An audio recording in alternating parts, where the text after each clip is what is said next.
За энэ удаа бизнес хийх учиршлагын талаар ярив.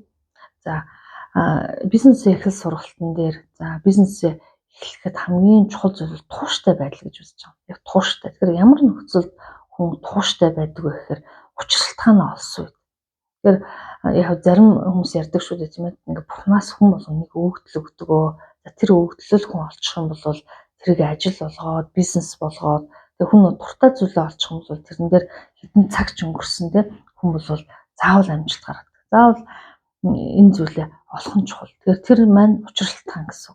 Тэгэхээр юу гэдэг нь хүүхдийг те жоохон байхад нь чи яг юунд дуртай вэ гэж асуух юм бол би те одоо онгоцны нисгэж болно те би багш болно гэж шууд хэлдэг. Гэтэл яг том болсон хүмүүсээс асуух юм бол яг юунд дуртай гэж гэсэн мартчихдаг. Өөрөөр хэлбэл би яг ямар учиршлагынаар яг энэ бизнесээ хийх гээд байгаа вэ гэдгийг олдохгүй гэсэн. Тэгэхээр яг бизнес ментор хүний нэг үүрэг болвол тийм ээ энэ асуултаар одоо таны яг яах гээд энэ бизнесийг хийгээд байгаа вэ?